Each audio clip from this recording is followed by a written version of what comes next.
Thank you for taking part in this study of the book of Colossians. Today we're in Colossians, the first chapter, and we're in verse number 6. Now, let me ask you to do this. If you haven't listened to the prior podcasts, go back and listen to them. They're only about 8.5 minutes long. You can do it. Go back, because all of these things fit together like a very well-oiled machine.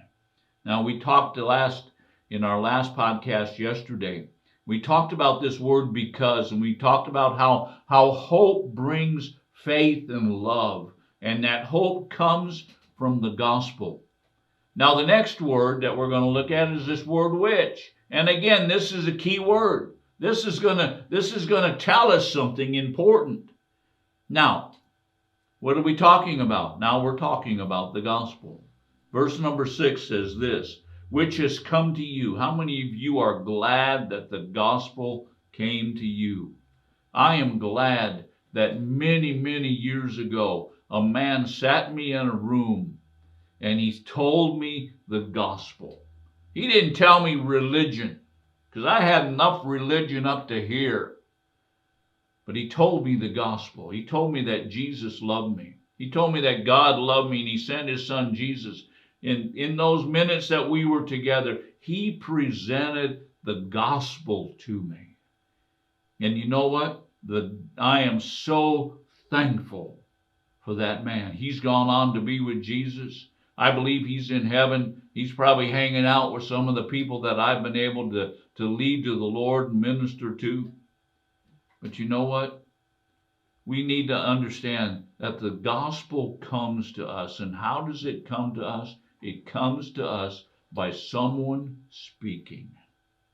And so Paul here, writing to the Colossians, and he says, which has come to you, that he's talking about the gospel. Go back to verse number 5, which has come to you.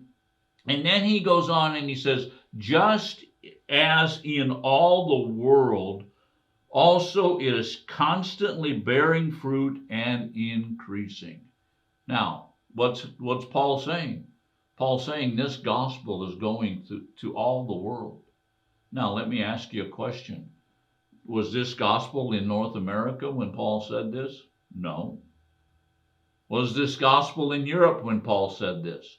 No, it was getting ready to go there, but it wasn't quite there yet. It was actually in Macedonia, which is technically part of Europe. It's where Yugoslavia and those countries are today.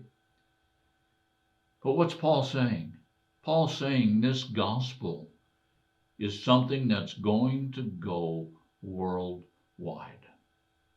This gospel is for the whole entire world. It's not just for a select group of people.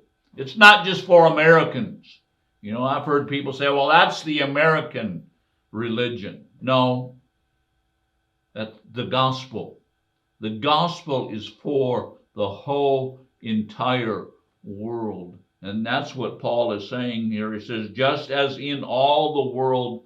And then he says, also it is constantly bearing fruit. Now, I want to just stop here and talk about this. We need to understand that the gospel is constantly bearing fruit. Now, you might think, well, you know what? I brought the gospel to that person and it's not bearing fruit. Well, you know what? That gospel is not dead. Do you understand that the gospel is not dead? The book of Isaiah, chapter 55, verse 11 says, so will my word, which goes forth from my mouth, it will not return to me empty, without accomplishing what I desire, and without succeeding in the matter which I sent it. You know what? The gospel is never dead in a person's life. Once you sow the seed, that seed is there, whether you see it or not. Now, I was blessed to be raised on a farm out in northwest Iowa. And you know what? Every year, my father would get the planter out and we would get it all conditioned and ready to plant corn.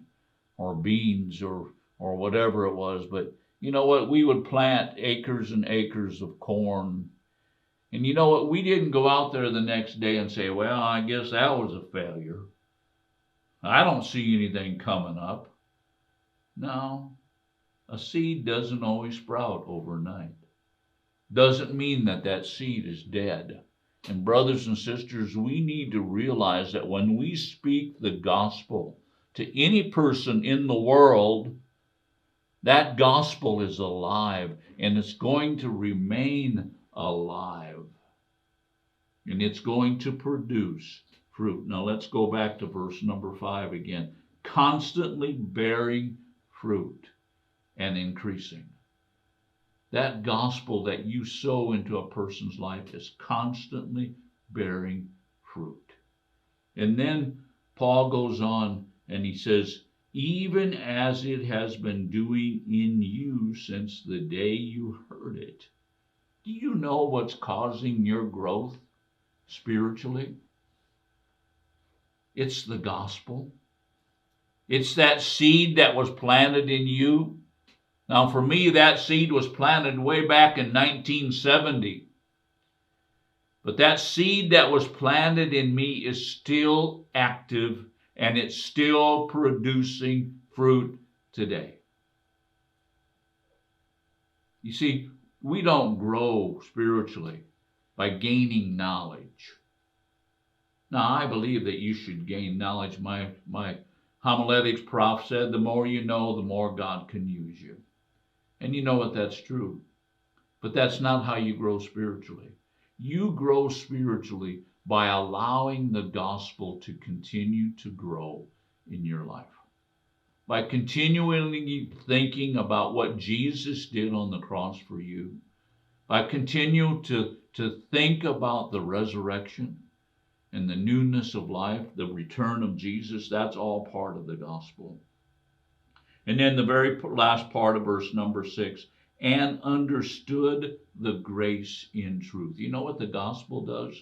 The gospel presents to us the grace of God. And it helps us to understand this this thing that we really have struggles in understanding. And that's called the grace of God.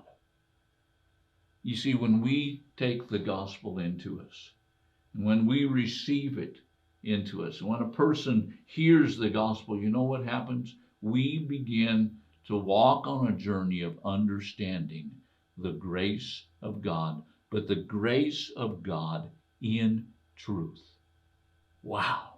This verse is loaded with good stuff. I hope that you take it and you meditate on it some more today.